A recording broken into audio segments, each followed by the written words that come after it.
Hello friends, आज चलिए देखते हैं अपना एबीसी एनालिसिस। किसका? एससीएमपी मतलब strategic cost management performance evaluation का। ये जो एबीसी एनालिसिस है ये अब तक के सारे एग्जाम पैटर्न्स को आपको एनालाइज करने में थोड़ा सा हेल्प करेगा और ये आपके जो अपकमिंग एग्जाम्स हैं नवंबर 2020 के, उसमें आपको डेफिनेटली हेल्प करेगा। तो सीए फाइनल एससीएमपी मतलब न्यू कोर्स की कॉस्टिंग के लिए किस तरीके से एबीसी एनालिसिस है देखते हैं।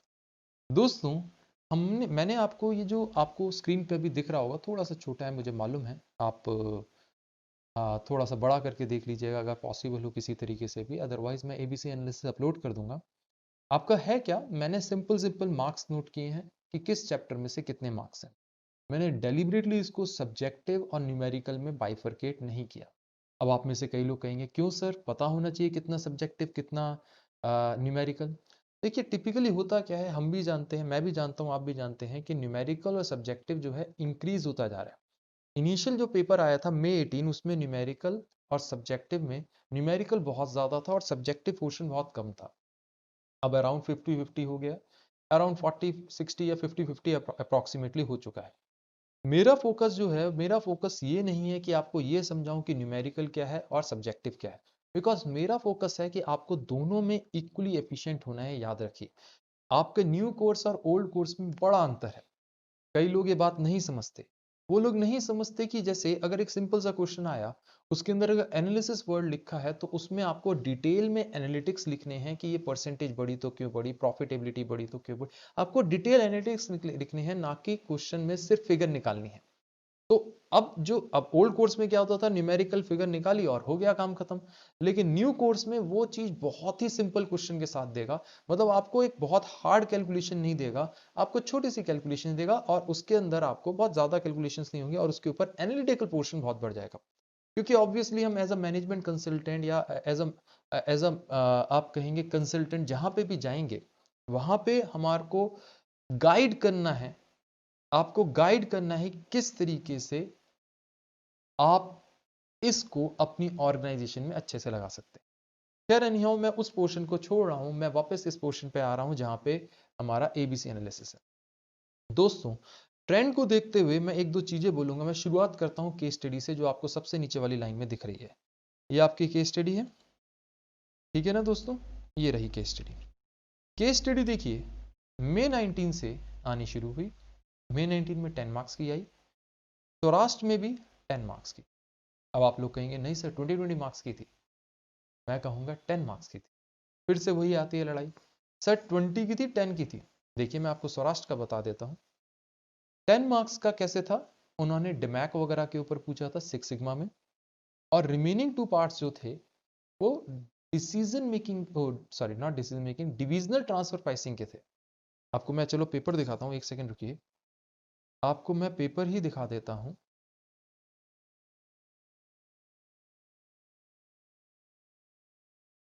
ये आपका सौराष्ट्र का पेपर था। फर्स्ट पार्ट जो था वो आपका केस स्टडी का था 10 मार्क्स का। रिमेनिंग 2 तो सिंपल सिंपल, क्या ट्रांसफर प्राइस वगैरह होना चाहिए, किस तरीके से इंटरनल ट्रांसफर, मतलब वो आपका केस स्टडी नहीं है। अच्छा, ये केस स्टडी नहीं है? मैंने कहा नहीं, ये केस स्टडी नहीं है।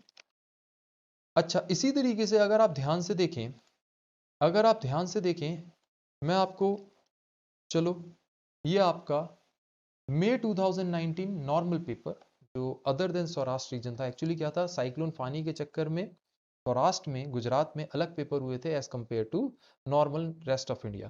तो आपको रेस्ट ऑफ इंडिया का जो पेपर आया था उसके अंदर अगर आप नोटिस करें, सिर्फ सेकंड पार्ट, सिर्फ जो सेकंड पार्ट है परफॉर्मेंस प्रिज्म वगैरह से रिलेटेड है। फर्स्ट पार्ट जो है simple identify and explain primary activities वगैरह, वो केस स्टडी नहीं कहलाती। वो एक सिंपल सब्जेक्टिव क्वेश्चन है, but it is not case study. तो आपने, क्योंकि केस स्टडी का मतलब तो ये है आपने पूरा केस पढ़ा, उसके ऊपर एनालाइज किया और उसके ऊपर आपने फिर अपने व्यूज रखे, ठीक है। तो आपने कहा कि ठीक बात है सर, ये केस स्टडी नहीं, लेकिन हाँ ये सब्जेक्टिव है और सब्जेक्टिव पोर्शन हमारे यहाँ बहुत है। ये हम सब जानते हैं, सब्जेक्टिव पोर्शन हमारे यहाँ बहुत है, ऐसा नहीं है कि सब्जेक्टिव पोर्शन कम है। तो आपने कहा ठीक बात है सर। अब एक बात सोचिए दोस्तों, तो मैंने क्या किया है, यहाँ पे 10 मार्क्स लिखे हैं। अब कई लोग कहेंगे सर आपने यहाँ पे 10 मार्क्स लिखे हैं, जैसे यहाँ पे केस स्टडी में सर ये ना आपको शिफ्ट करके पता है क्या कर देना चाहिए, चैप्टर 3 में दिखा देना चाहिए लीन के साथ 10 मार्क्स। यहाँ पे केस स्टडी में मत दिखाओ। नहीं दोस्तों, मैं आपको दिखाना चाह रहा हूँ कि अब केस स्टडी आनी शुरू हो चुकी है, धीरे धीरे करके इंस्टीट्यूट ने केस स्टडी पे फोकस करना शुरू कर दिया जो इनिशियली नहीं किया था। अगर आप ध्यान से देखिए मई 19 में भी आपने यहाँ पे मैंने क्या कहा 10 मार्क्स की आई थी, और वो कौन सी आई थी आपको मैंने बताया, वो आई थी 10 मार्क्स की चैप्टर नंबर 8 में से, चैप्टर नंबर 8 में से परफॉर्मेंस प्रिज्म की। ठीक है, और रिमेनिंग 10 मार्क्स किसके में से, आपने कहा कि सर चैप्टर नंबर 1 में से थे। ये चैप्टर्स इंस्टीट्यूट के स्टडी मटेरियल के हिसाब से चैप्टर है। तो दोस्तों, और ये सिलेबस के हिसाब से मैंने यहाँ पे क्या लिखा हुआ है, ये सिलेबस के अकॉर्डिंगली मैंने लिखा हुआ है, पार्ट ए, पार्ट बी, सब पार्ट ए, सब पार्ट बी। ये इंस्टीट्यूट के सिलेबस के हिसाब से और इंस्टीट्यूट के स्टडी मटेरियल को फॉलो करते हुए मैंने लिखा है। टोटल पेपर 125 मार्क्स का होता है, जिसमें से एक क्वेश्चन में इंटरनल चॉइस होती है, एक क्वेश्चन में इंटरनल चॉइस होती है 5 मार्क्स की। और आपको पता है एक क्वेश्चन आप स्किप कर सकते हैं। ठीक है, तो आपने कहा कि ठीक बात है, एक क्वेश्चन आप स्किप कर सकते हैं इंटरनल चॉइस की वजह से। आपने कहा कि ठीक है सर।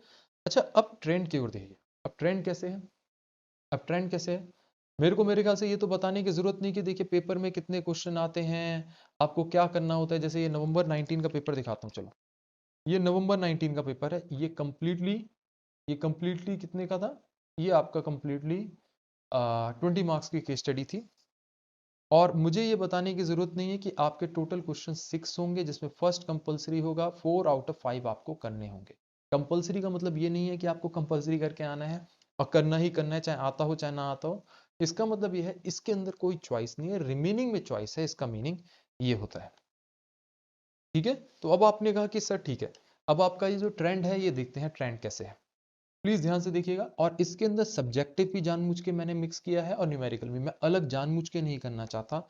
मैं बड़ा क्लियरली बोलता हूँ स्टूडेंट्स को कि पेपर पेपर है, ये मत सोचो कि कितना सब्जेक्टिव पोर्शन है, कितना आपका आपका न्यूमेरिकल पोर्शन है।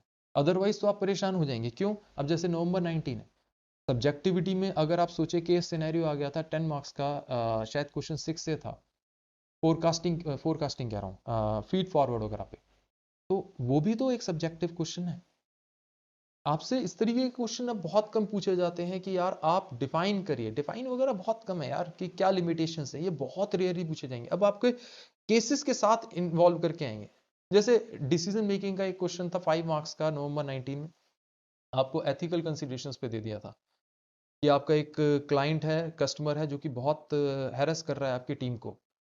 तो आपको अब आपकी वो सिचुएशन नहीं रही जैसे इंटरमीडिएट में था कि आपको थ्योरी आ जाएगी कि याद कर लिया और काम बन गए।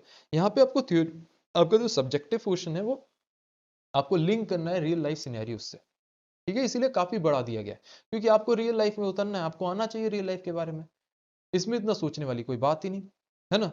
तो मैं जानबूझ के उसको सेपरेट नहीं कर रहा। अब जरा इस पे देखते हैं जल्दी से, आपने कहा कि किस तरीके से सर। देखिए, मेरे मेरे हिसाब से ट्रेंड को देखते हुए, ट्रेंड को देखते हुए इस बार, क्योंकि काफी टाइम से चैप्टर 1 पे इन्होंने फोकस नहीं किया, तो चैप्टर 1 आना चाहिए।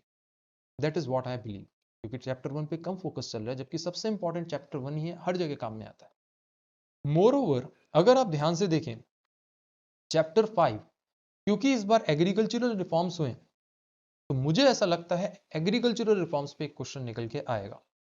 एग्रीकल्चरल रिफॉर्म्स पे तो आपको रियल लाइफ जो भी आपका कॉन्ट्रैक्ट फार्मिंग है, कुछ भी है, उसके बारे में आपको इंफॉर्मेशन होनी चाहिए, किसकी, एग्रीकल्चर फार्मिंग की।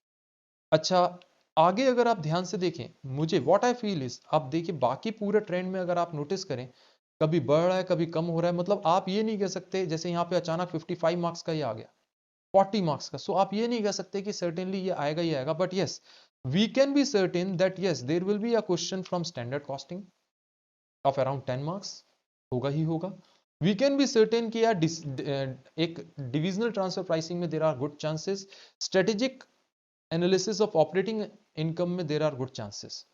ये 3 चैप्टर्स के लिए हम सर्टेन हो सकते हैं कि हाँ, बिकॉज एक ट्रेंड के हिसाब से almost every year standard costing तो एवरी ईयर ही आया है। आपने कहा हाँ, strategic analysis of operating income and divisional transfer price 1 year को छोड़ के रिमेनिंग सब ईयर्स में आया है। तो आप कह सकते हैं कि मोर और less there are very good chances. Similarly आप कहेंगे कॉस्ट मैनेजमेंट टेक्निक्स में से भी there are very good chances that there will be a question, क्योंकि ये कॉन्टिन्यूसली पूछा जा रहा है। बाकी तो गैसेस हैं, वाइल्ड गैसेस हैं कि मैं कह दूं कि यार इस बार प्राइसिंग डिसीजन में से आएगा क्योंकि लास्ट टाइम नहीं आया था, इस बार डिसीजन मेकिंग में से आया था क्योंकि लास्ट 2 टाइम्स नहीं आया था, फिर उसके बाद आया, फिर अब फिर से आएगा, फिर नहीं है.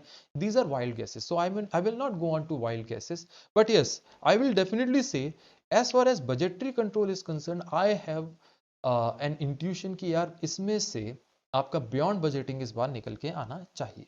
तो कॉन्सेप्ट जो है आपके बियॉन्ड बजटिंग के, जो प्रिंसिपल्स हैं आपको अच्छे से आने चाहिए. 6 प्रिंसिपल्स हैं, leadership principles and management processes के प्रिंसिपल्स 6, 12 प्रिंसिपल्स हो जाते हैं.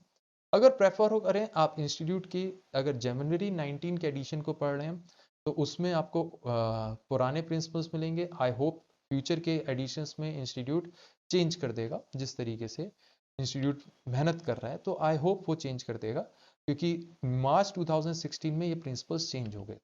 एनी हाउ एग्जाम में आप दोनों में से कोई से भी प्रिंसिपल्स दिखाएं, आपको मोर और लेस सेम मार्क्स मिलने चाहिए, बिकॉज रियल लाइफ में चेंज हो चुके हैं और एग्जामिनर थोड़े पढ़े लिखे होते हैं, आप घबराइए नहीं. और ये हाँ, there are always some bad fishes, we can not say कि वो नहीं है, there are certain bad fishes, लेकिन हाँ एग्जामिनर भी पढ़े लिखे होते हैं.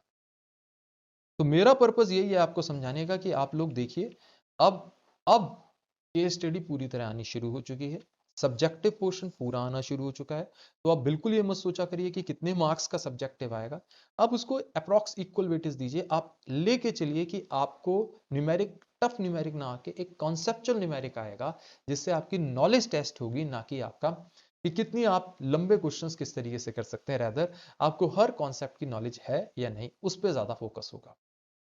इंस्टीट्यूट ने कुछ अपने टर्मोलॉजीज के बारे में आपको टैक्सोनॉमी दे रखी है कि किस टर्म का क्या मीनिंग है, उसको थोड़ा ज़्यादा अच्छे से पढ़िएगा कि एनालाइज क्या है, कि आइडेंटिफाई क्या है, किसके अंदर क्या मीनिंग लिखना है, इवेल्युएट के अंदर किस तरीके से आंसर लिखना है, उसको थोड़ा ज़्यादा ध्यान से देखिएगा. क्योंकि अगर वो आता है और आपके पास थ्योरेटिकल क्वेश्चन मतलब सब्जेक्टिव क्वेश्चन आता है, तो आप लोग उसमें उसी तरीके से आंसर करें, तभी आपको अच्छे नंबर मिलेंगे.